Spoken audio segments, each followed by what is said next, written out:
Good evening. Good to see some of you here that were here last week. Welcome back. And I think we might have a new person or two as well. Let's go ahead and get started at 6 o'clock.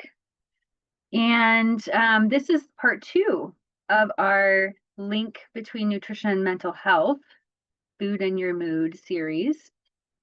If you were not here for part 1, that's okay. Tonight is going to stand on its own as well. We'll get good and different information.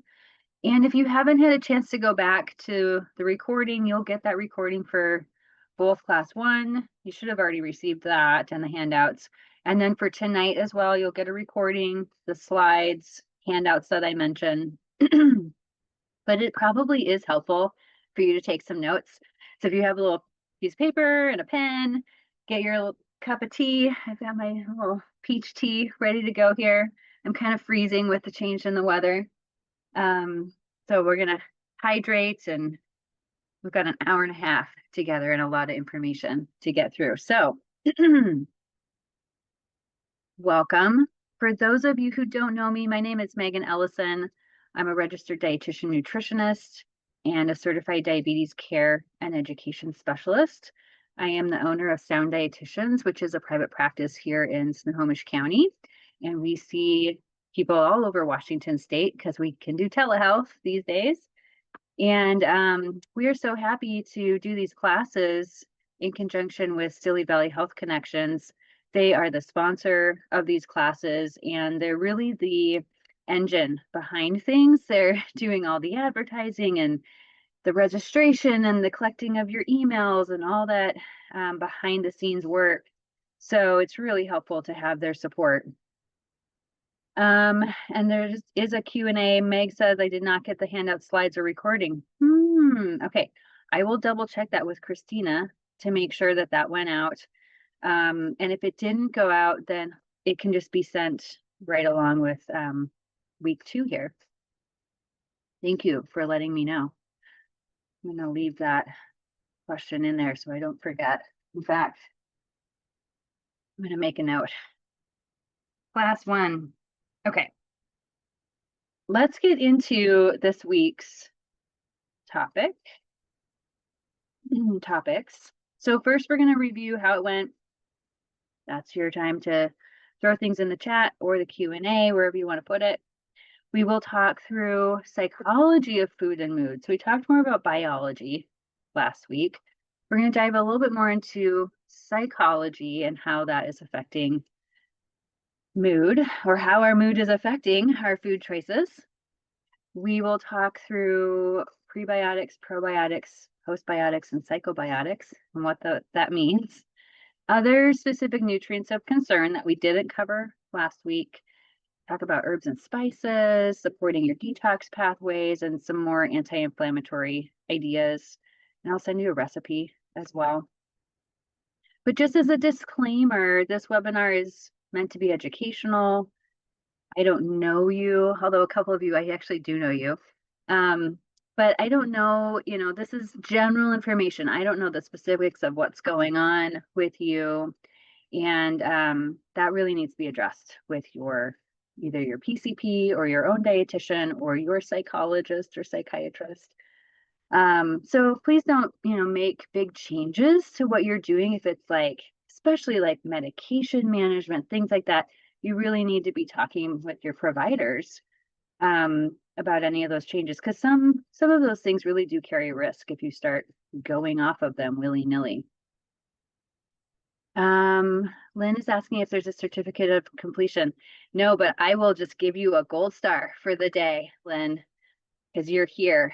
So good job. Good job for showing up. And again, you'll get those things from Stilly Valley, so you'll have them to refer to in the future. Okay, so how did week 1 go? We're going to talk about 2 different aspects.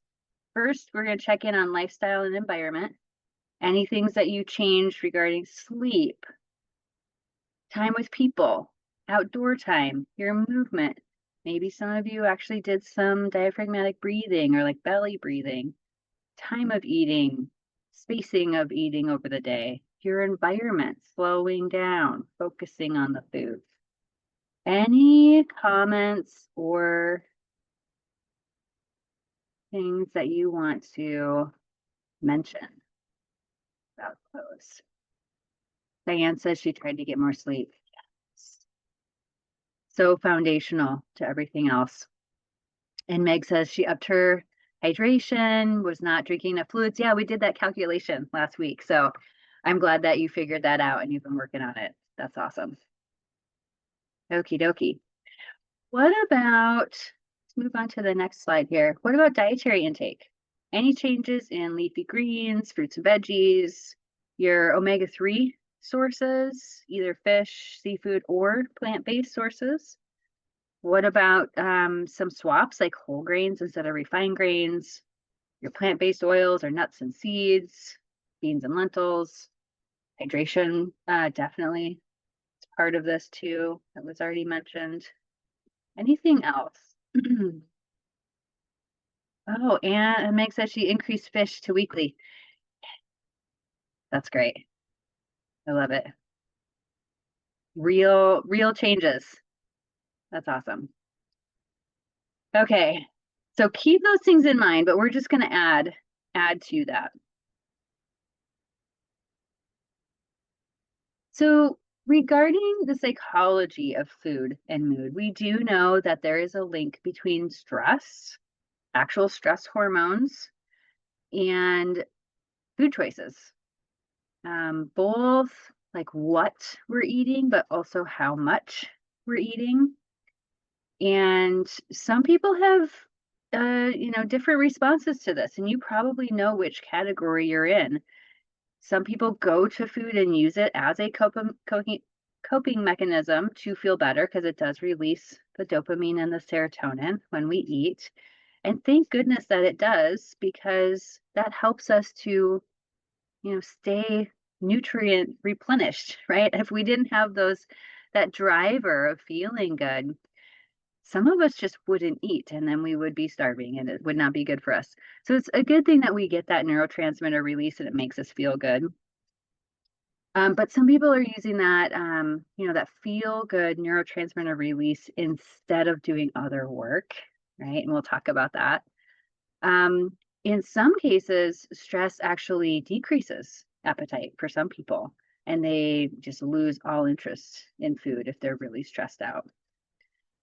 We talked last week about how stress can impact GI. You get the butterflies, sometimes stress-induced diarrhea.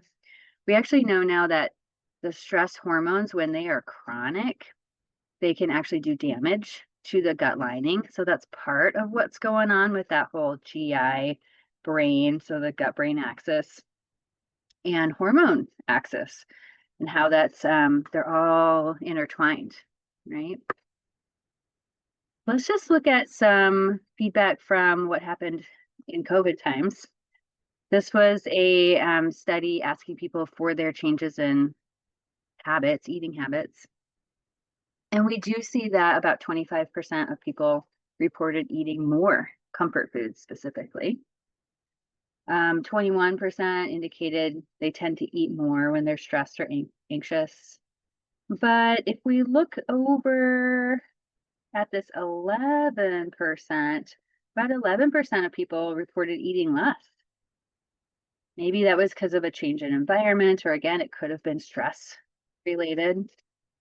And about 18% of people just said no impact. They're just going about their regular lives. And of course, for a lot of people, we had major environmental changes. So sometimes we were not in the office anymore. We were at home. So we had access to food more. So that impacts it too, that environmental aspect. But we do know that we, tend to be very emotional creatures. We eat emotionally. That's not necessarily a bad thing. But we don't want to be using food in order to not feel, which is what some people are doing. They're kind of using the food to mask feelings instead of actually feeling the feelings and going through that, whatever it is, loneliness, anger, even feeling like tired. Sometimes we get tired and at night and we're like, oh, I just need a snack. Well, maybe you just need to go to bed. But we really do want to honor feelings without food, unless it's true hunger, right? We definitely want to address any biological hunger, and address nutrient needs and hydration needs for sure. But I'm going to send you a handout on this. It's called Deconstructing Eating, and it is from the intuitive eating kind of approach. It's like a non-diet approach to food and your relationship with both food and body. And what I like about it is it gives you a bunch of different words, gives you some language to try and identify what's going on in those cases where you're maybe feeling stressed or you're feeling something and potentially you can't put your finger on what that is. It just gives you some language to try and identify what's going on there in order to then actually address that thing more directly, right? Because if you're constantly avoiding or masking with the food, sometimes there's maybe something we really should be addressing that we would be better off just like head on, directly addressing that thing versus kind of skirting around it with the food. So it's just a little worksheet to kind of think about how you're feeling. And then from that, a list of ideas of how you could support yourself better, depending on what's going on. Okay, let me just check the Q&A. Okay, we're going to talk about absence of hunger in just a minute. Yes, such a good topic. Okie dokie. And Nancy says she's practicing belly breathing and it helps, as well as hydration and greens. Yes, so good. And then Linda bumped up her quantity of veggies. Yay. Okay, gold stars all around. Kudos, you guys. All right, so let's talk about that. Before we get to the not eating thing, I also am going to send you the 10 principles of intuitive eating. So this is for those people who tend to really describe themselves as emotional eaters.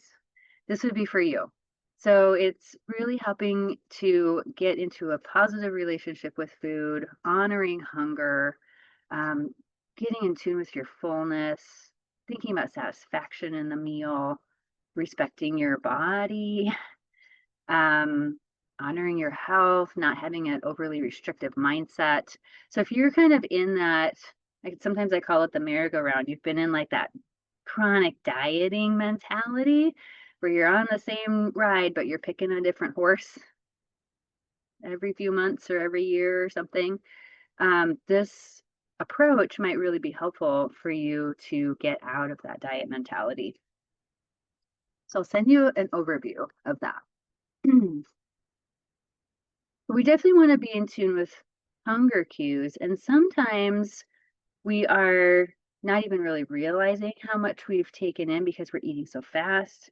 Sometimes that's out of a deprivation situation in our background. Maybe there wasn't a lot of food on the table growing up. Maybe you had 8 siblings and you were all, kind of competing for the food. Maybe you grew up with the clean plate club where you had to clean your plate before you could leave the table. Maybe food waste and the cost of food was a really big deal in your household, and so you're in that mindset of not wasting food, and so cleaning your plate in order to not have the money loss. There's a lot of psychology going on there, and sometimes it's not really serving what our actual biological needs are. To that point of skipping meals and going long periods of time in between meals, usually what ends up happening with that is then people will become overly ravenous at night.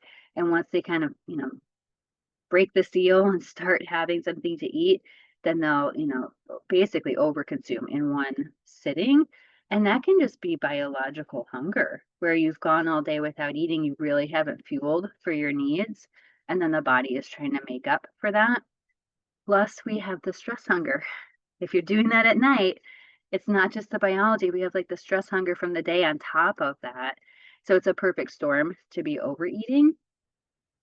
And a lot of us, I see this in my patient population often, where people are using substances or stress, busy work day and that double espresso or whatever it is in the morning to try and not feel the hunger or try and like power through on just a stimulant versus actually being in tune with hunger cues and fueling for your day, especially your brain that's working so hard. Um, Sometimes this is out of whack because of metabolic disturbances. Like I see this in my diabetes patients a lot. A lot of times they don't get those normal hunger cues in the morning, and they have been the people who are breakfast skippers. And that's part of what's going wrong with, the underlying pathophysiology of diabetes. The sugar's ramped up in the morning and they're losing the muscle and the cortisol is high and they're kicking that sugar out in the morning so they don't get the normal hunger cues. So we really do want to address both the biology and the psychology. Last week we talked about starting with something in the morning and fueling about every 3 to 5 hours over the day, especially when you're doing that macronutrient pairing, the carb protein fat thing together. That should get you through about a 3 to 5 hour window for better energy and blood sugar control. And I do want to just mention something about this substance use because we are seeing this kind of getting out of control, thinking especially about mental health and all these energy drinks that are on the market now. And these are highly marketed to young men especially, but teenagers, um, even adult men. I see a lot of my patients using these to power through, especially if they don't like coffee. It's like a little caffeine pick me up. But some of these energy drinks are so high in not just caffeine, but sugar and then other things added too, like taurine. This was a study that actually just came out looking at the association of coffee and energy drink intake with suicide attempts and suicide ideation. This was a systematic review and meta-analysis, so a bunch of studies coming together. 17 studies were included. And actually what was found with coffee was that there was an inverse relationship. So more coffee was actually associated with significant decreased risk in suicide ideation. So that tells us something, right? So it's not necessarily the caffeine. Something else is going on with these energy drinks, to the point that even one or more per month was associated with increased risk of both suicide and self-harm ideation. And as intake went up, the risk went up. Males and people using other substances were significantly associated with increased risk. Now, this is an associational study. This is not causal, right? We couldn't really do a randomized controlled trial on causing these kinds of negative outcomes, right? So it really points to we need some more research, try and figure out what's going on here. We do know that people who tend to drink these substances also may have poorer diets, right? So maybe it's that, that's a piece of the puzzle, but something's going on here. And so just be really careful. Beyond this side of things, like the mental health side of things, I will say we are seeing, a lot more admits to the ER with heart issues because of the energy drinks. So just, be very cautious with them, especially with your young people in your life.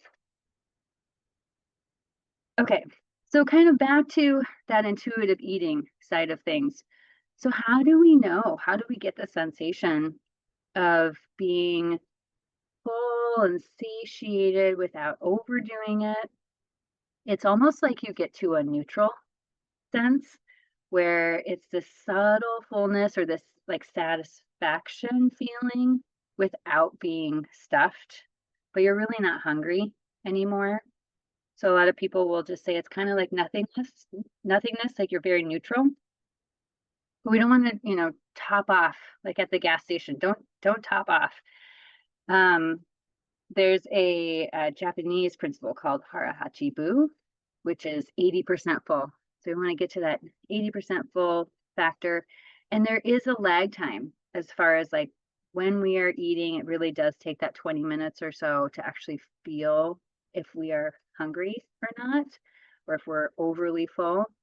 So slowing down can be helpful so that you actually get the sensation of what's going on while it's happening instead of eating so fast that then we're overly full. And then that puts some people into a negative spiral mental health wise because you may get to that point where you're feeling like you're overdoing it, and then that can lead into guilt and shame. That can lead back into restriction. Restriction then leads into binging. So we want to stop that, restrict, binge, guilt cycle. And part of that is getting back in tune with when are you actually full, but also fueling yourself adequately during the day so you don't have to make up for it at night. Okay. So I will send you a couple of handouts from intuitive eating. But if that resonates with you, maybe check out the book, Intuitive Eating. It's by a couple dietitians. And you can find it for super cheap because it's been around for a while now. Okie dokie, let's move on to my favorite topic, which is actually not nutrition, it's exercise related to mental health because it is so, so powerful. This is directly from the Physical Activity Guidelines for Americans. And we do see that both depression and anxiety are significantly positively impacted with physical activity, as well as, other brain benefits, cognition, for example, memory, executive function, processing speed. Movement of our body is really good for our brains and how we feel. And of course, you know this, but it's good to be reminded. It's actually shown in the research as well. And this was an interesting study looking at running therapy compared to medication. It was a 16-week treatment, and the running group basically followed the activity guidelines for Americans, 45 minutes, 2 to 3 times a week. And the depression remission rates were comparable in the running group and the medication group. So, the running was as effective as the medication in this particular study, but also the running group outperformed the medication group in other metrics, right? Like weight, waist circumference, blood pressure, heart rate variability, which is a marker of like stress management. So interesting how powerful exercise is for us. So here are the physical activity guidelines for Americans. Most of you have probably seen this before because I bring it into almost every talk. We're aiming for at least that 150 minutes a week. So that would be like 20 minutes a day, 30 minutes 5 days a week. Or if you chunked it up into like classes, like a 50-minute session 3 times a week would get you to that 150 minutes. That is assuming moderate intensity. So you could still have a conversation like with a friend walking outdoors, but you're not going to be singing a song. Or the other option is if you are really pressed for time and you want to up the intensity, you could do 75 minutes at a vigorous intensity and get the same aerobic benefit. So that would be like you couldn't hold a conversation. You're just really all out, intense. And then, of course, we want at least 2 times a week of muscle strengthening. 3 is better. But if you're doing none right now, even 1, start with something. And I really like that they put in here, even 5 minutes of physical activity has real health benefits. That is true. It's been shown over and over in the research. Even 2 minutes in the blood sugar research, 2 minutes after a meal will help your blood sugar after a meal. So, we got to get out of this mindset of all or nothing and do something, or get your shoes on and get out the door, because that's the hardest part, right? Is the starting of the thing. So I just want to pause for a second and ask you guys for ideas. Like, what are you doing? Or how do you get out the door? How do you, get to your exercise routine? Any ideas on that?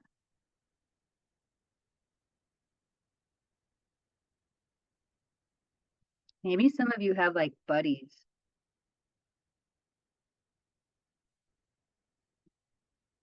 Hmm. Oh yeah, pickleball. I love that. It's social and it's exercise. That's a great one. Yeah, thank you for sharing.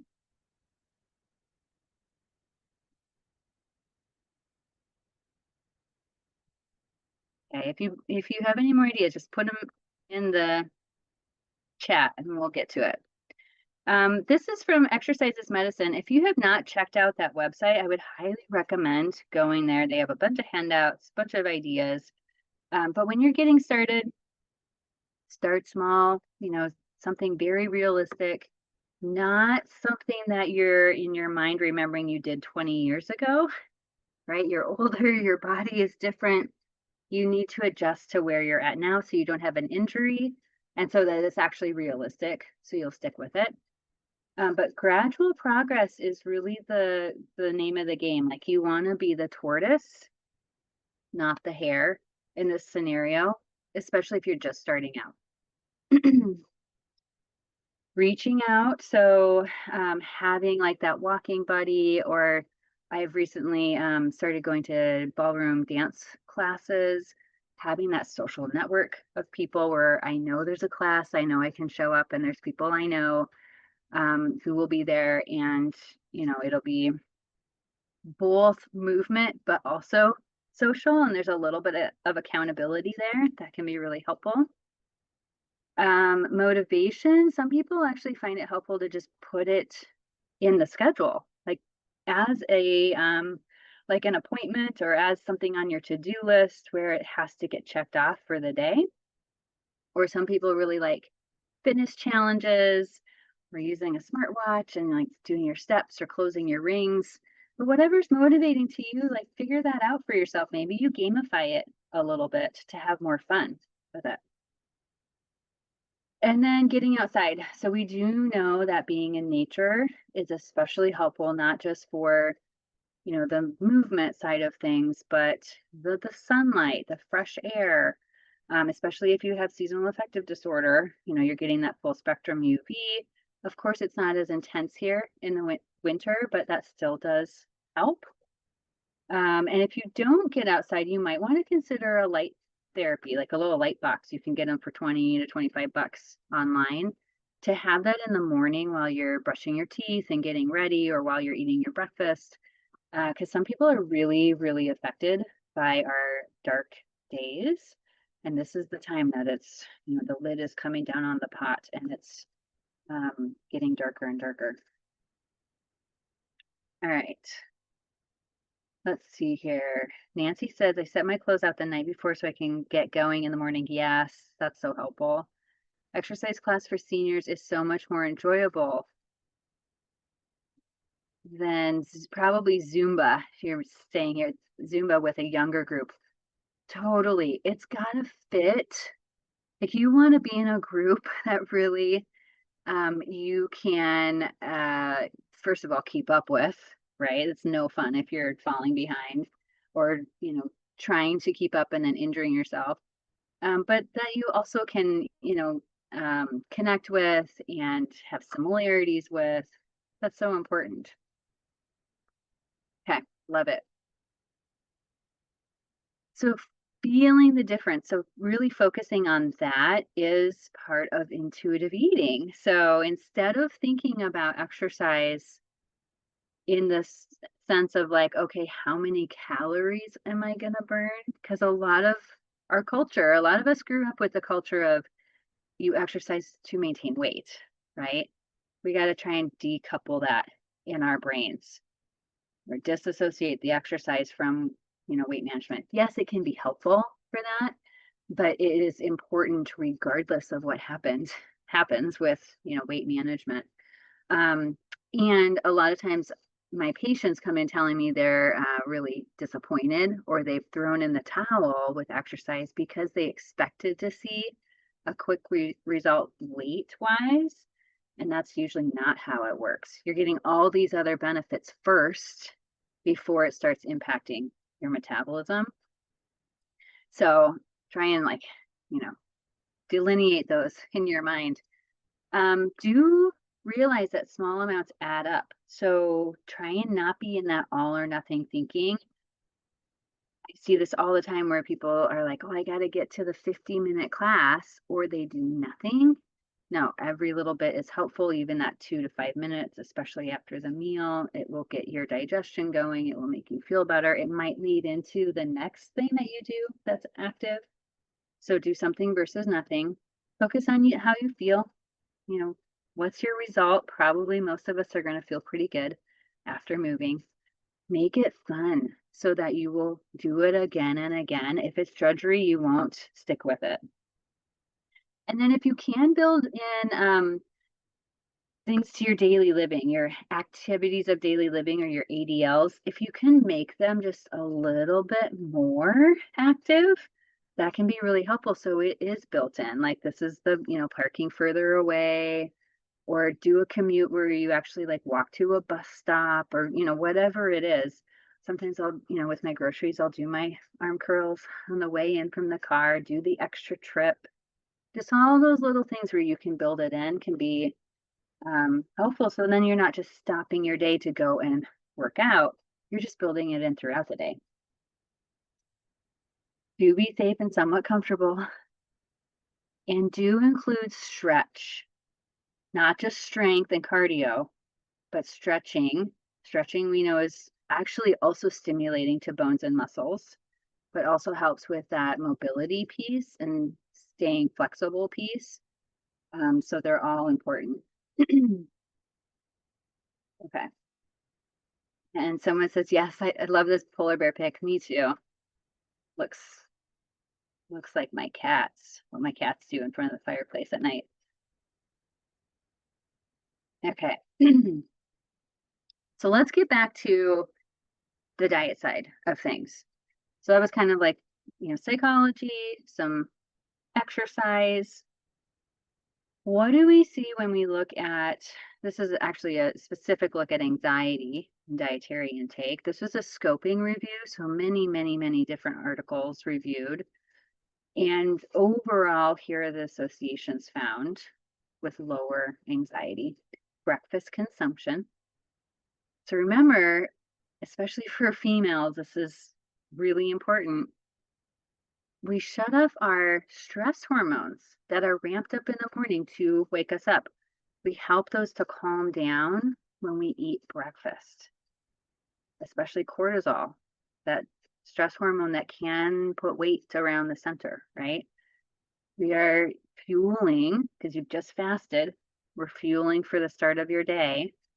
So that makes a lot of sense to me, that breakfast consumption is associated with lower anxiety because it is lowering stress hormones, as well as just giving you nutrients to start your day.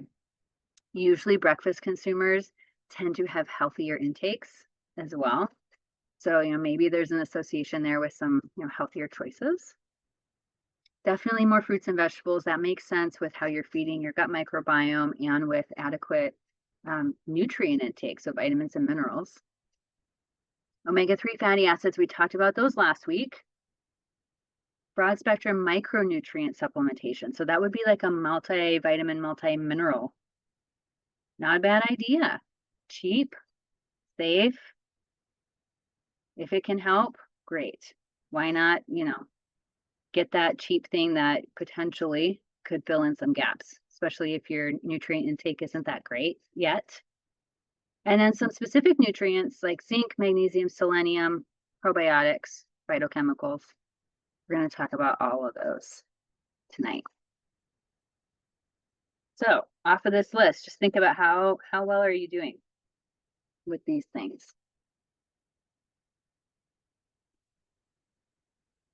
And remember our Mediterranean dietary pattern, very anti-inflammatory. Now, of course, this isn't the only pattern out there that's anti-inflammatory. I think I mentioned DASH, dietary pattern, last week as well. That's another good one. And of course, the Mediterranean is a huge region with lots of different cuisine and lots of different things. But in general, you're getting a lot of color, a lot of fiber, fruits, vegetables, whole grains, lean proteins, starches, rice, pasta, potatoes, bread, physical activity, less of the sweets and meats.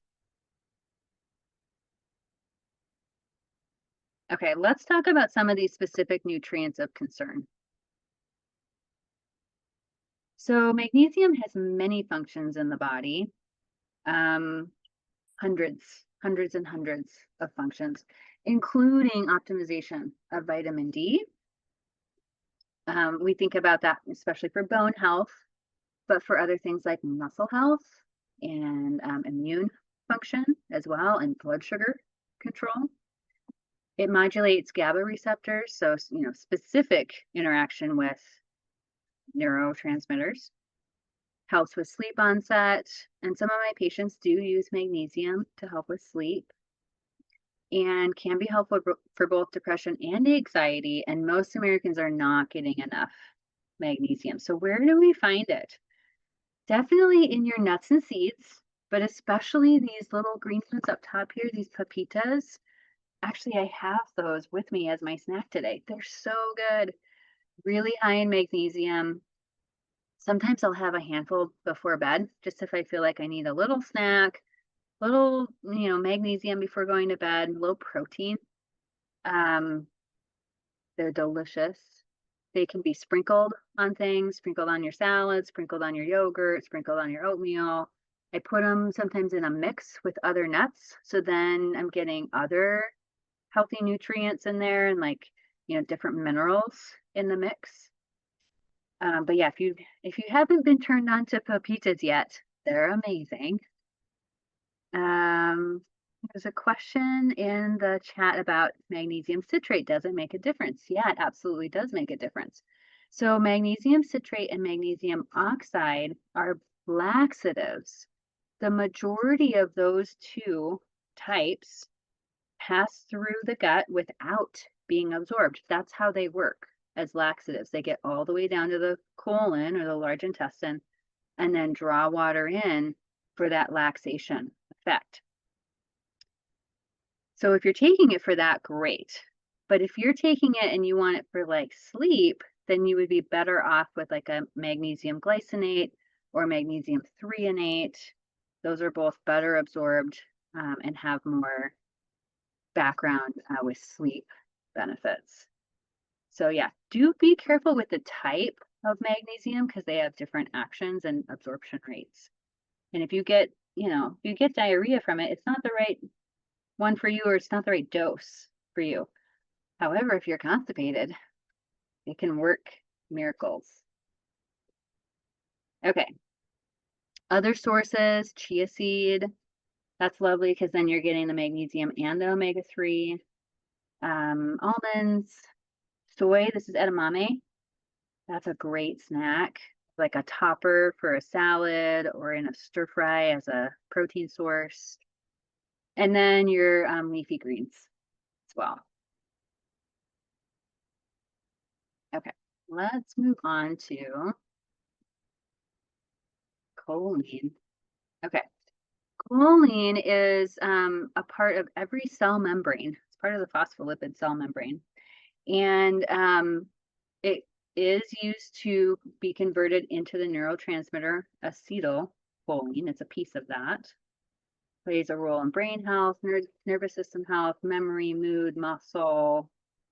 We do find it lots of places, like egg yolks, your protein sources, and then also beans and lentils.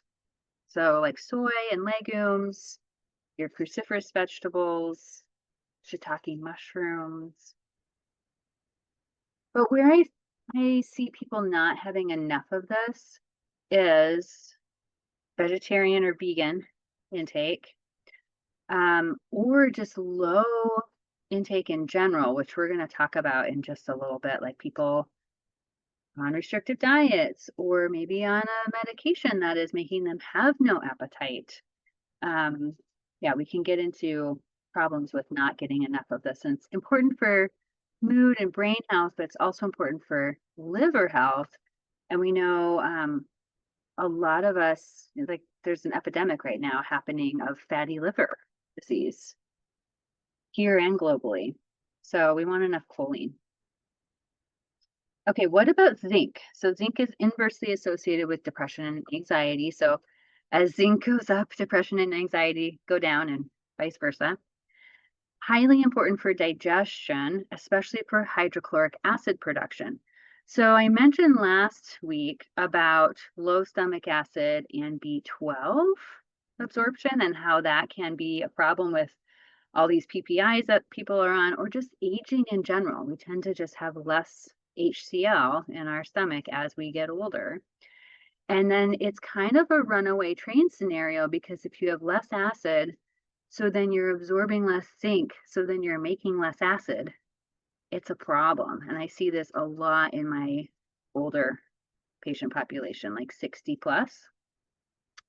And sometimes we actually have to supplement with a little bit of HCl to get digestion going better, to absorb our minerals like zinc and iron, or like B12, in order to then be able to make your own HCl. It's involved in hundreds and hundreds of different enzymes, super important for muscle health, wound healing. Zinc's a big one for that. And we are very lucky in the Northwest to have access to one of the best sources, which is seafood, especially oysters, very high in zinc, and other things like crab, shrimp. It's found in a lot of your protein sources, right? Like steak and your nuts and seeds, things like that. Okay, there's a question about how much zinc can you typically take? Yeah, so typically try to not go over 40 milligrams, although I do realize a lot of the supplements out there are 50 because people aren't absorbing it very well. But if you are absorbing it very well, I have seen this be a situation where, especially around the COVID era, where people were just like mega dosing on supplements, I have seen some cases of people having too much zinc. And it can be a problem with throwing off other minerals in your body, but also it can cause this weird thing with your white blood cells called neutropenia. So, both high and low, toxic amount and deficiency it's not a good thing for your immune system. So, I would check in with your doctor or your dietitian on how much zinc for you, because we would take your diet into account with that. Okay. And then selenium. So I just want to go back here. I'm going to skip. So in the antioxidants, our main antioxidants, vitamin A, vitamin C, vitamin E, which I feel like most of you have a good sense of that. Like vitamin A and C, it's a lot of your fruits and vegetables, right? Vitamin E also sometimes in a little bit in those, but more like think about like the germ of grains or nuts and seeds. So more like oils. But maybe you don't know as much about selenium. So I do want to mention this particular micronutrient because it is the precursor to the most abundant antioxidant in our body, which is glutathione. And for people with, chronic inflammation, we kind of talked about that last week, how there's all these inflammatory things coming at us environmentally, the air we breathe, the chemicals we're exposed to, our stressful lives, our busy lives, even just the normal oxidation that happens in our cellular processes, in our metabolism. That creates some oxidative things in our bodies that we need antioxidants to counter so we don't have cellular damage. So the glutathione is the most abundant in the human body. It's synthesized in the liver. So people with fatty liver disease are probably not making as much glutathione, which then it's again that kind of vicious cycle. So you have less of that antioxidant to deal with the stress and inflammation, and then that is making the liver worse. So we want to make sure you have enough selenium to be part of this glutathione. And this is one case for not going completely vegan and vegetarian again. Now you can get it in Brazil nuts. So like a Brazil nut a day will get you covered for your micronutrient needs. But a lot of people don't like them. They're not like the favorite nut of choice. So you can kind of see here off of the list, you're looking at fish, seafood, pork, steak, enriched spaghetti, um, what else? Cottage cheese is a source, a hard-boiled egg, but your highest sources are going to be your animal-based proteins. So if you're not eating small amounts of animal-based proteins, then you need to be very intentional about getting your selenium. So you probably want to add those Brazil nuts in. Beyond that impact on glutathione, it is super important for thyroid health as well, which sometimes is, affecting mood as well. So if you have known thyroid issues, make sure you're getting enough selenium.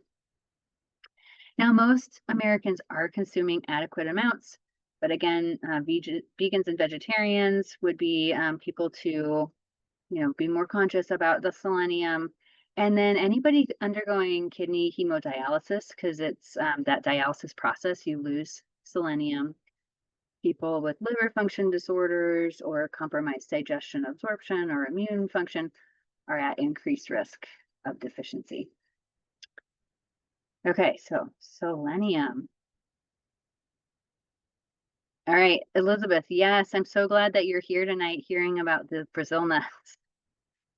You probably really need them if you're not eating any animal sources. Okie dokie.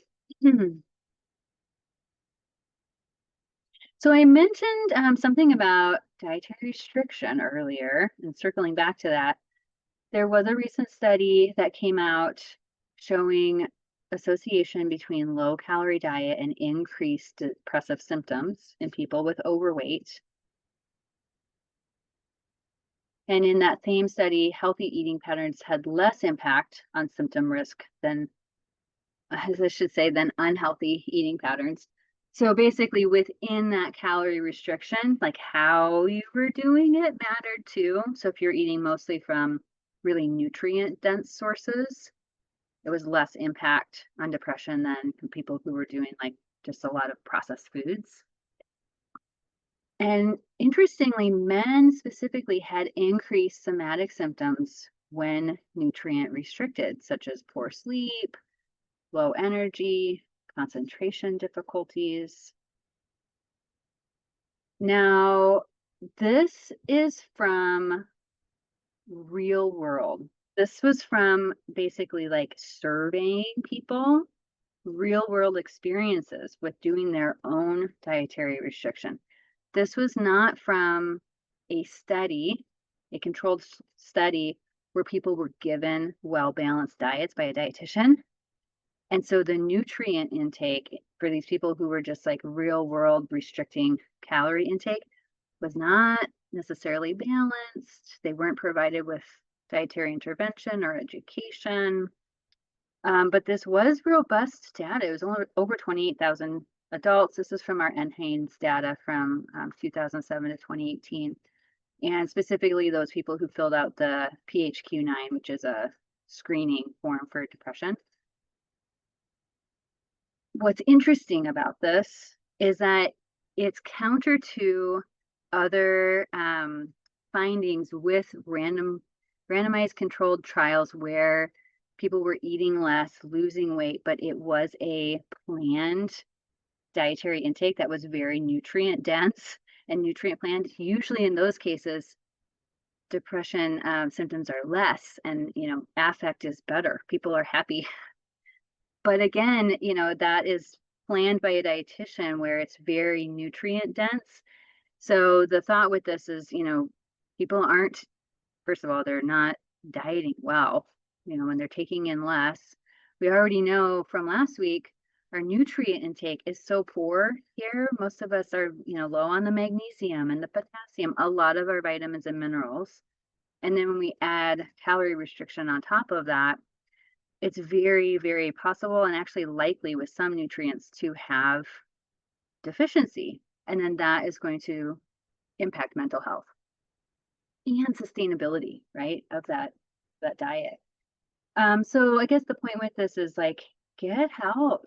And if you're on one of these GLP-1s where because I see this every day, I work with, people with diabetes and people with obesity who are on medications that help control intake and help the other things going wonky in the body with blood sugar control. They're super helpful. However, if you're to the point where you can't take in enough nutrients to provide for your nutrient needs, like your vitamins and minerals, that's a problem. And we really need to address it for your overall health, but also your mental health. So I don't know if this is surprising to you guys, but um, I mean, it makes sense. A lot of times people are just miserable also when they're on restrictive diets without clear guidance. Okay, let's move on to the pros, probiotics, and the like.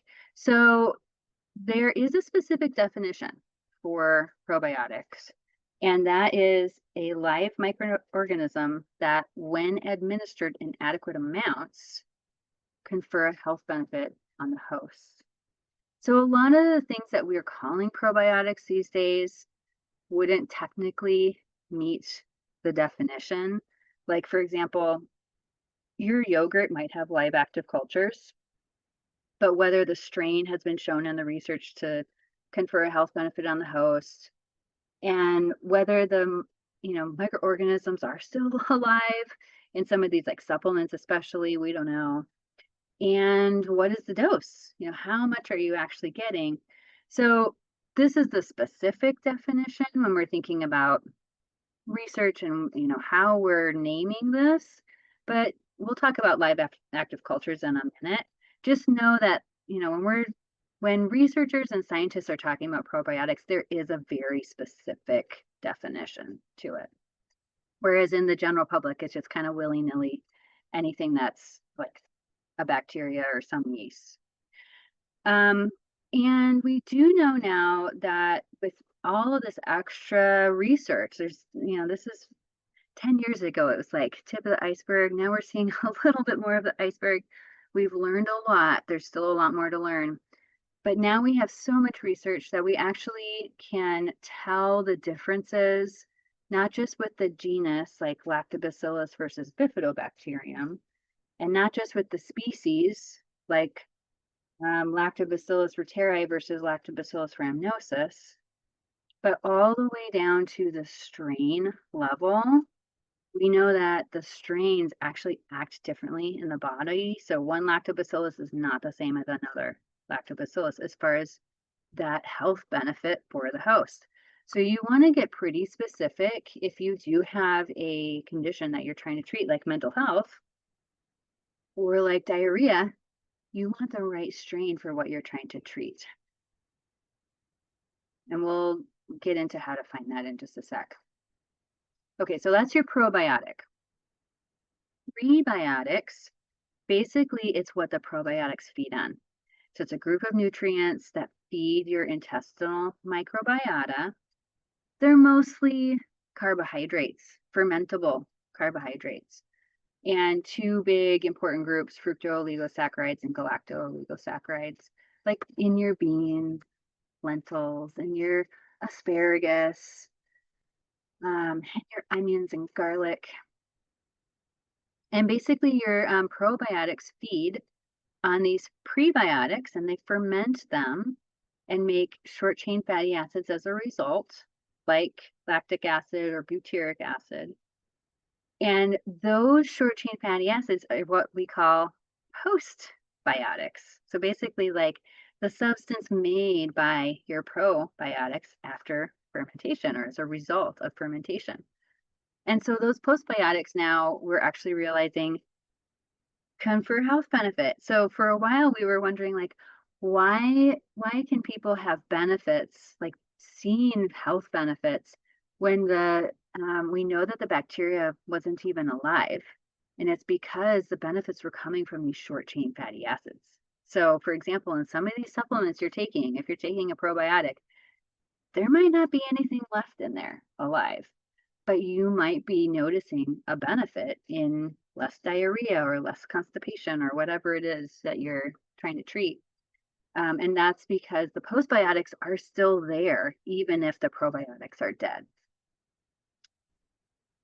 Okay, let me just check the chat. Oh, Meg says, yeah, as someone who has been on so many diets, I agree with the need to watch for nutrients. Yes. I mean, we're so nutrient deficient already, just in general, that, yeah, it becomes even trickier.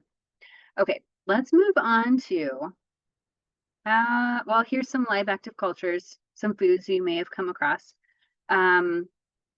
These still have the live active cultures in them, meaning some form of, typically it's a bacteria. Like in the, I don't know if you guys have seen the pickles in the refrigerated section of the grocery store. So they're not the pasteurized pickles. This would be refrigerated, so still has live active cultures. Another really good brand here, Firefly, these yin yang carrots. So good. They're like gingery. Firefly is a local brand that does a bunch of different fermented foods, and you'll find them in the refrigerated section by the yogurts, typically in like your specialty stores like Whole Foods and PCC. Probably yogurt is the most common one that we are, used to having. Also, this soup here, like some miso, as long as you're not overcooking it, it's not too hot when you put that miso in. Down here in the corner is tempeh, which is basically fermented soy. Other forms of yogurt. Kombucha. Kombucha is tricky. We do not have standardization as far as, whether they're alive or they're not, and how much sugar, because a lot of them have lots of sugar, and how much acid, and there really is no standard yet for kombucha. But just know that probably you're not getting a whole lot of live active cultures there, because if they were still alive with all that sugar in there, they would be like blowing the lid off of, the container. So, but remember, you would still have the postbiotics in there. Whatever, that fermentation process happened, whatever they made as a result would still be in there. But do be careful with too much sugar, because a lot of these have a lot of added sugar. And then kefir is kind of like a cross between milk and yogurt. Like it's pourable, but it has been fermented. It's a milk product in most cases. Some of them, again, have high sugar, so just watch out for that. But this is a way to get some live active cultures in your life. Now, if you're looking for a specific probiotic for a specific condition, please go to this website, usprobioticguide.com. It's open access. You can just look at it. You can filter it by the condition you're searching. You can also filter it by age and gender. So I just looked up the research on mood. And you can see here that we have several strains specific down to the strain level. So like, Bifidobacterium longum R0175 that has had positive effect on mood. And then at the end here, at the very end, you can see the grade of the evidence. This was a grade 2, which is pretty good. Not grade 1, meaning, placebo-controlled randomized trials seen over and over, but pretty good research. And you can just go down the list here to see the actual strains. So we're at the level of psychobiotics these days. Like, we know that our gut microbiome impacts things like neurotransmitter production, which we looked at last week, and that you can affect that with actually taking a supplement.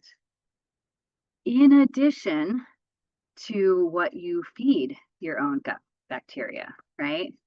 So it's not just, we don't want to just be in the pill mindset, because yes, this can be really, really helpful, but also you are changing your gut microbiome every day with the choices you're making as far as dietary intake, not smoking, exercise has an impact, managing stress, because stress has an impact on the gut. So all of those things. But I would recommend getting pretty specific if you're taking a probiotic. Like, why are you taking it? What's it for? Okay, there's a question in the chat. Yogurt, whole milk better than non-fat? Okay, it depends. So with the yogurt, I would try to go, if you can, most of us need a little bit more balance of protein and carbs. So if you could go with a pressed or a strained version, like Siggy strain or like Chobani, or it's like the Greek style, you're going to have a better balance of protein to carbs, higher protein, lower of the lactose, right? The milk sugar. The fat content is tricky. Most of us don't need those extra calories, and most of us don't need that extra saturated fat. Now, if you need the calories, by all means, go for it. Do the honey, full fat, Greek style. It's delicious. But if you're watching your cholesterol or heart, issues, or you're trying to manage weight and inflammation, we want to be careful about the saturated fat intake. So then I would go with a low fat or a zero fat Greek style, because it's still going to be thick and creamy and have really nice mouthfeel because of the protein, but you're not going to have the extra saturated fat and the extra calories there. So it depends on what your needs are. Okay. Here's just some references to some of the information coming out about psychobiotics.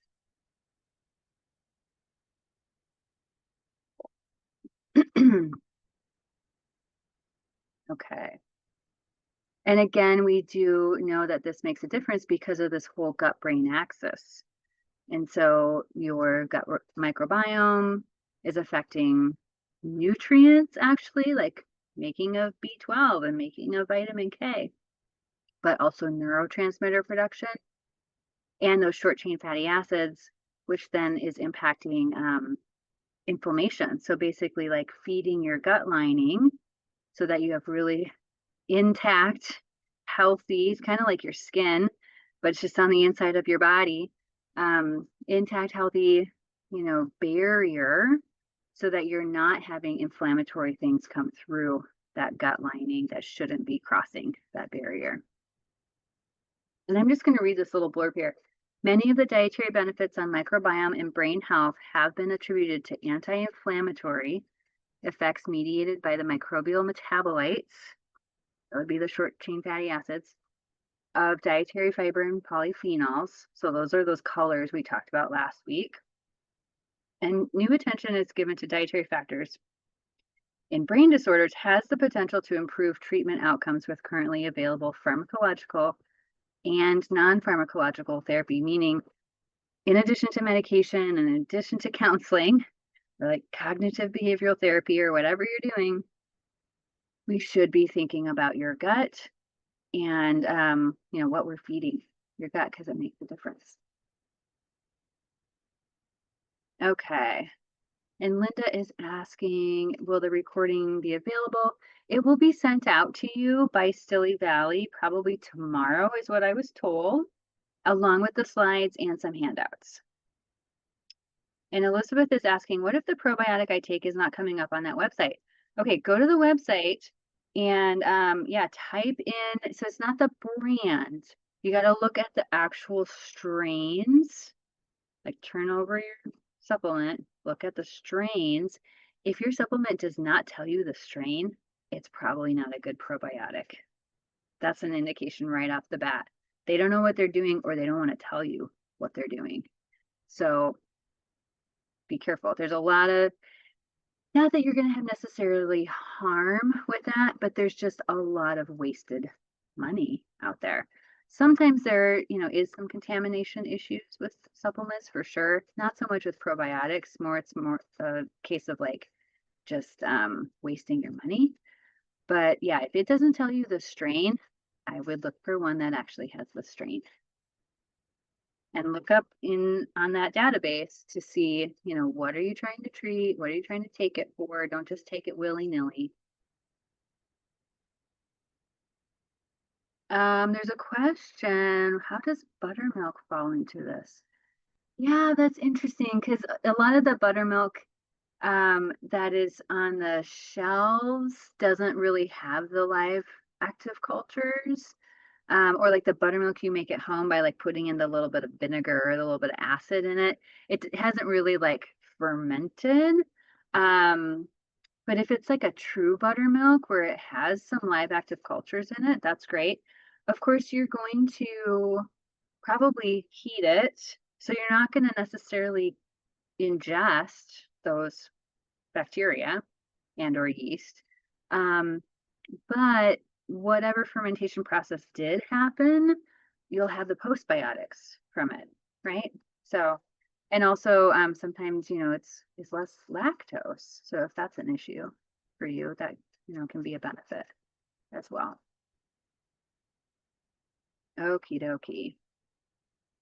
Okay, let's keep on trucking. Okay, so we know that what we eat is feeding our gut microbes, which is then affecting not just our gut health, but our brain health.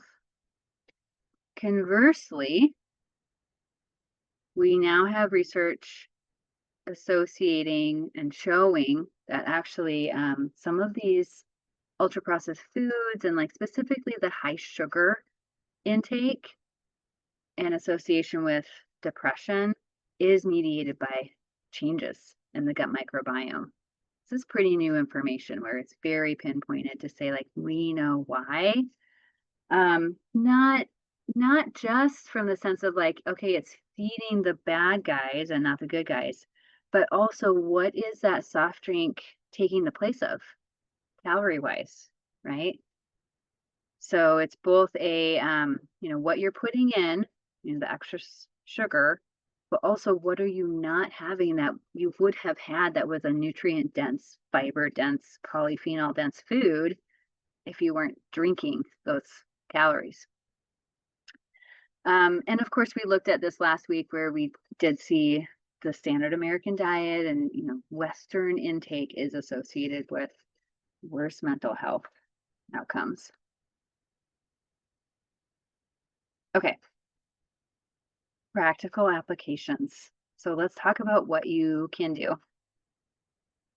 Ideally, you're going to aim for a wide variety of plant foods for different fibers and different nutrients, your vitamins, your minerals, but also for those different colors that feed your gut microbiome. So there was some research done by, this is actually citizen research where people are sending in their own stool samples, and you can do this if you're interested.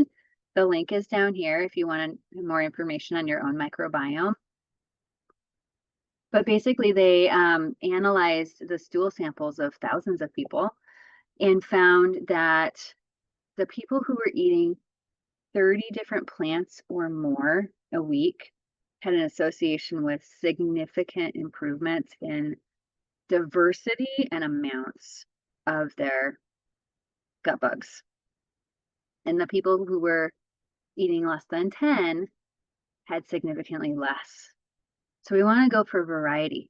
Variety is the key with most nutrient, most nutritional aspects. You want lots of variety.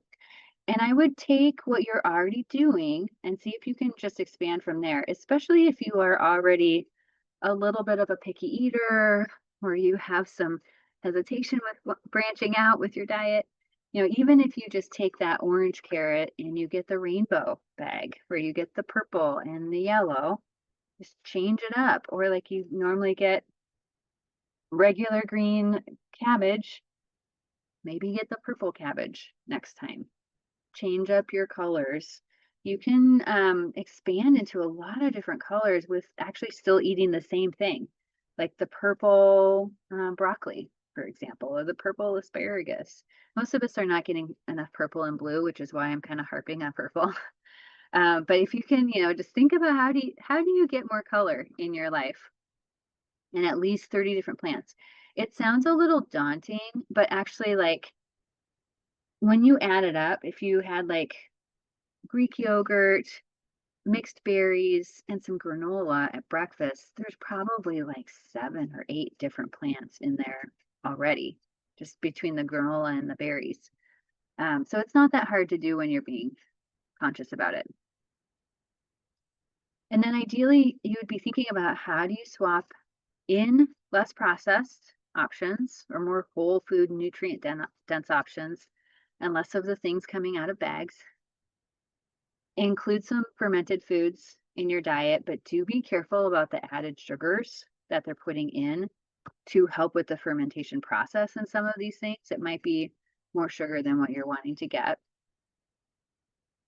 If you can aim for the rainbow over the course of a week or two, like all those different phytonutrients, including white and brown and black colors, but of course, red and orange and green and yellow and purple and blue.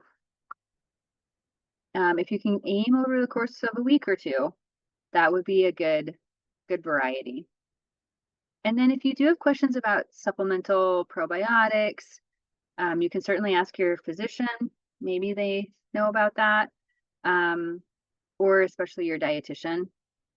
We tend to be a little bit more up on it just because people are asking us these questions and we have the time to answer them. And do get really specific with not just the genus and species, but also the strain of what you're taking. And then if you want more information or you want to be part of research, you want to, donate your time, donate your stool to research, you can be part of the future trials, the studies. Okay, let me just check the Q&A really quick. Okay, I think we're good to go. Okay, so speaking of color, I know you have spices in your cupboard. Probably some of them are very old. But if you can, dig them out, find them, dig them out, get them on the counter, figure out what needs to be used up, figure out probably what needs to be thrown out. But use them. If they're in a cupboard, out of sight, out of mind, and you're not using them, just get them out, put them on the counter for a while, start putting cinnamon on your peanut butter toast, start putting ginger in your tea, add some nutmeg to your eggs. Nutmeg and eggs is amazing. Add the allspice to your meat, add the paprika to your roasted delicata squash. There's lots and lots of places where we really, I say should, but we really could be having more flavor and more vitamins and minerals and more of these antioxidants and anti-inflammatory components, as well as color, right? They're a good source of those polyphenols. So get out your spices. If you want to use like fresh things, but you don't want to do the work, you can buy the little squeezy tubes now of the ground garlic paste or ginger paste, or get it in a little jar minced up, but just more spices in your life. Specifically, we do have quite a bit of research now on saffron and affecting mental health positively. It increases both serotonin and dopamine production in a potency that appears similar to medications. So this is new information and it's pretty mind-boggling. We're not exactly sure what's going on there, but it's very high in a lot of phytonutrients like zeaxanthin, carotenoids, lycopene, flavonoids, safranol. So a lot of good components there. Now there is an issue with it being expensive. And also because it's so expensive, sometimes the quality, like depending on where it's coming from, it could be that you're not getting full on 100% saffron. It could be like cut with other stuff.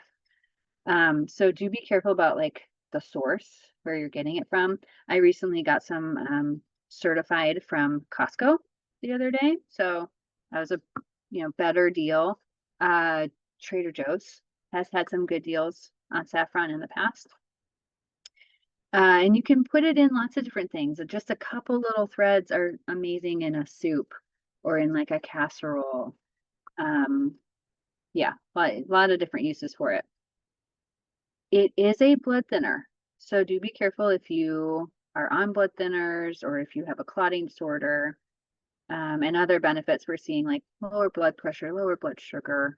And we actually have, decent quality evidence now with both depression and anxiety for use of saffron. That's just one of the many, right? Add your ginger, add your garlic, add your turmeric, add your cumin, and then also your herbs. So herbs are the leaf part of the plant, whereas like your spices are usually like the little flower part, sometimes the stem or sometimes the root. And the herbs we know have anti-inflammatory and or antioxidant properties, and many of them are also prebiotic in the sense that bacteria can feed on those fibers. Here are a few. Herbs do really well in the Northwest if you have a little container garden or you have a little space where you could throw some rosemary in there, throw some oregano. My oregano is just like going crazy in the garden. I need to cut it back. Sage, thyme. Yeah, you can have fresh herbs year round in a lot of cases. Now, specifically, we have some interesting information on holy basil, which is not usually an herb that we would eat. This is different than your culinary basil. Usually this has historically been used in Ayurvedic medicine. You can get it as, supplements. You're usually not cooking with it, although in Southeast Asia, sometimes they do. It's just a lot more pungent. It's a much stronger flavor profile than regular basil that we would think about cooking with. And it has been used for, thousands of years. We do see in a randomized double-controlled, placebo-controlled, double-arm placebo-controlled trial. This was only 8 weeks long, 100 people, but it was randomized, double-blinded, and they looked at holy basil twice daily or a placebo, and did see subjective stress scores go down with the people on the holy basil, as well as blood pressure, subjective sleep improvements, as well as measured cortisol, both salivary cortisol and via hair analysis at the end of the 8 weeks. So interesting effects with this. Now this would be a supplement typically. And so anytime you're doing something that, you're supplementing or you're adding, I would definitely run it by your primary care doc or your dietitian or your pharmacist. Make sure it's not interacting with other things. Like in this case, similar to saffron, it could have some blood thinning effects. So, these natural things are not without risks. So do be careful and check in with your provider. Let me just get to, can we eat things with catnip? Yeah, you could. I haven't eaten catnip. I don't know how it tastes. That's an interesting question, and I have no idea about the research on that, but now I'm curious, so I'm going to look it up. That's a great question, Elizabeth. You probably have it around because you have cats. Oh, was it on the list they showed? Okay, if it was on the list they showed, then it's there. I haven't tried it. Catnip, there it is. Anti-inflammatory. Fantastic. Also one I'll point out here, green tea. Easy. Add it into your mid-morning routine, potentially. Maybe chamomile at the end of the day. You can, speaking of holy basil, this is one place you can get it, is as a tea. That's a nice way to do it because then you're not like buying a supplement, you're not getting big doses and it's watered down. I've got some peach and ginger, I think, and the thing that I'm drinking right now. No caffeine so that I can sleep tonight. Yeah, so has anybody else tried catnip?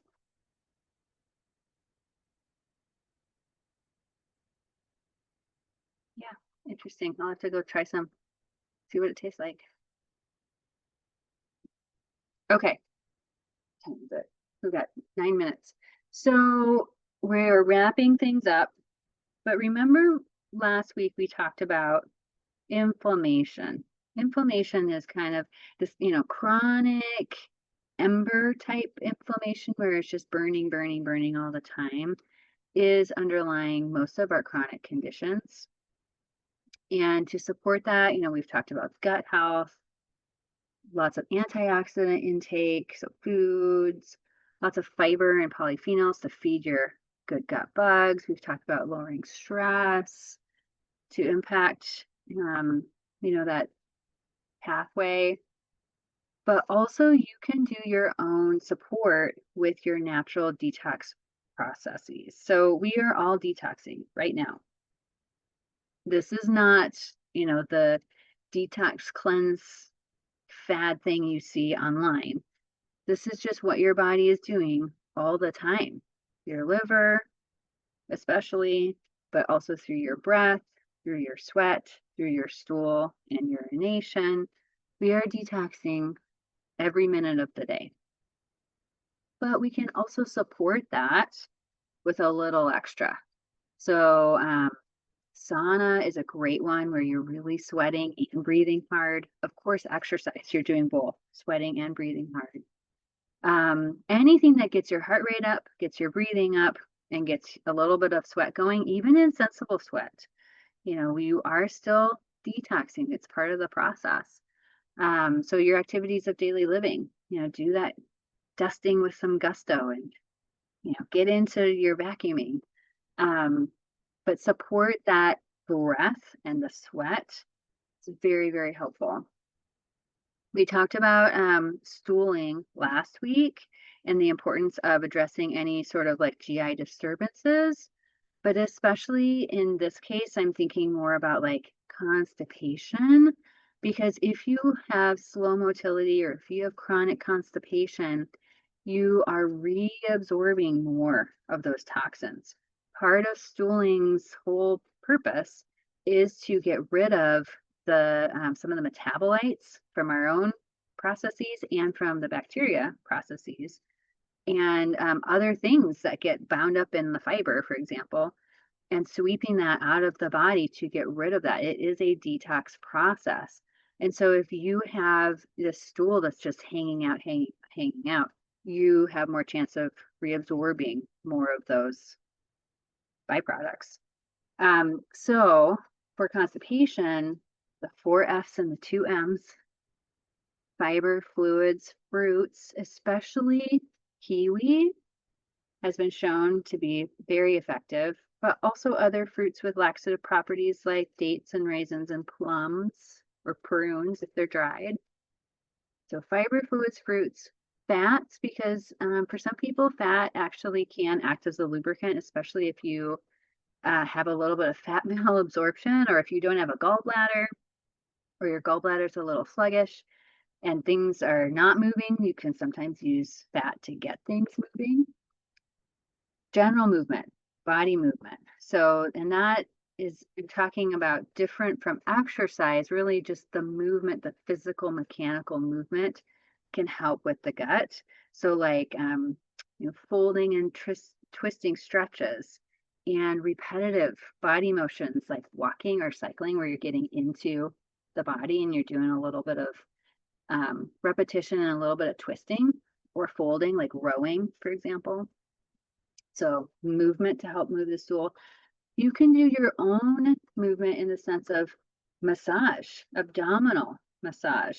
And if you're doing that, if you're looking at your tummy, it would be up the right side, across the middle, down the left, so that you're supporting the way that the colon goes. So if you're looking at your stomach, it's a clockwise motion to help move that stool through. And then magnesium. We already talked about the citrate and the oxide earlier tonight.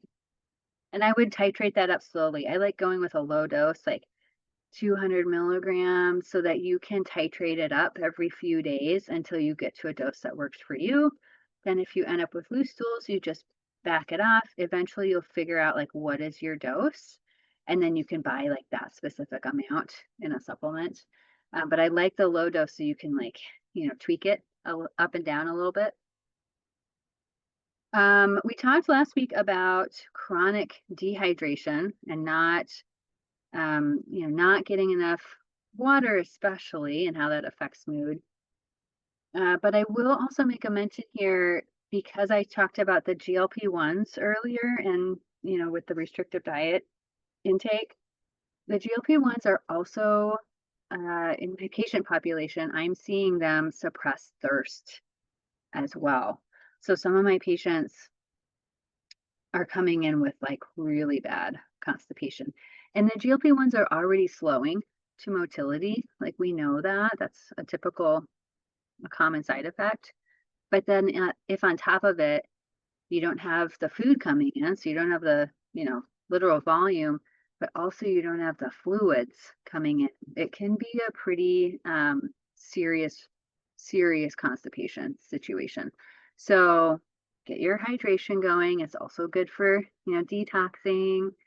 Some people may need electrolytes, but I want to just add a little bit of caution here. Check in with your doctor or your dietitian, because the electrolytes that are out there in even places like Costco and like online, and you hear from these influencers that are, getting kickbacks from these companies to promote their electrolyte. A lot of them are meant for sport. They're meant for people running a marathon or cycling from Seattle to Portland. They're very, very high in sodium, especially. So that could be a recipe for disaster for quite a few of my patients, like hypertensive crisis, swelling and edema. So just know like not all electrolytes are the same, and probably you do not need that much salt. If it's like 1,000 milligrams of salt, unless you have some sort of condition where you have, an inability of holding on to sodium, or you've got like POTS or something like that going on, you probably don't need that much salt. So be careful and check in with your dietitian on that. And then be good to your liver. So, ideally we would reduce toxic substances coming in, especially alcohol.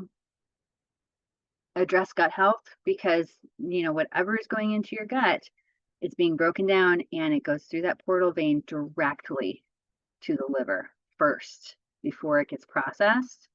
And so we are seeing, people with leaky gut or interstitial permeability issues have worse liver health because of all this onslaught of particles of food and bacteria that really should not be getting through the gut lining, but is, and it's going to the liver and causing damage. So you got to address the underlying gut health stuff. Weight management, especially with fatty liver, that can make a big difference. Sleep, especially to get through that detox time. Your liver is detoxing, especially at night. And so sleep is really important for that. And hydration. Everything's being processed through your liver, so you need plenty of fluids to do that processing. So yeah, hopefully some of these things might be a little new for you to be thinking about. Okay, there's a question. Let me just see here. We're having an influenza outbreak here, so these tips are wonderful. Kindly share something that would boost immunity fast. Okay, so the first thing, of course, is hand washing and masking, and just hygiene. Number one. You don't necessarily want to boost immunity, but you definitely want to support immunity. And that would be with those things we talked about, especially those antioxidants like the vitamin C, vitamin A, so your fruits and your vegetables, the selenium, so your nuts and seeds, your Brazil nuts, your fish, your seafood. Yeah. And then there's a question here about why. This is why I became a vegetarian, because was because when I stopped eating meat, I became way more regular. Yeah. And I've seen that in a few of my patients, when they stopped eating animal proteins, especially if they were having a hard time digesting animal proteins, and then at the same time they bumped up their fiber. Sometimes that is the recipe you need for regularity, right? Yeah, you got to figure out what's going to work for you long term. Okay. We made it through. We're just a minute over. There is a question here about taking some other supplements. So some of these supplements like ashwagandha are adaptogenic, meaning they help with stress response, similar to holy basil. But again, with any of these, I would run it by your doc, your pharmacist, or your dietitian to make sure that they're not interacting with other medications. Or you're talking about the supplement quality. I sent you that supplement safety handout last week, so check on that as well. Okay. So what do you want to focus on for the coming week? We added a few more things to the list. In the lifestyle environment, we added relationship with food and body, so maybe check out intuitive eating. And then regular sweating and stooling, movement and exercise, get going. There's a question, are prunes good for regulation? Yes, prunes or plums have natural laxative properties. Absolutely. They're also good for bone health. That's a good one to add. Nutrients. So we added our hydration, herbal teas, green teas. We talked about spices and herbs. I'll send you a handout on that. We talked about fermented foods. Maybe you think a little bit more consciously about putting in some fermented foods. And then we're just building on what you guys already started doing last week. Don't feel overwhelmed by this. Take one thing at a time and just start building it in until it becomes routine, and then work on the next thing. But do know that it makes a difference over time and that it really starts adding up. So I hope that some of these strategies have been helpful as far as your education, but also will be helpful to you in your everyday practical lives, especially thinking about your mental health. We have other classes coming up, so do check out the Stilly Valley Health Connections website. I'm actually doing a talk on Wednesday night about nutrition and menopause. I'm super excited about that. And then we've got cooking demos going on as well. So join us either in real life or virtually for a future demo. And thank you to everyone who is here live. That's really fun to have your input and have your questions. I super appreciate that. You'll get the recording, the slides, and the handouts tomorrow. And maybe I'll see you all at a future class. All right. Cheers to your mental health. Take care.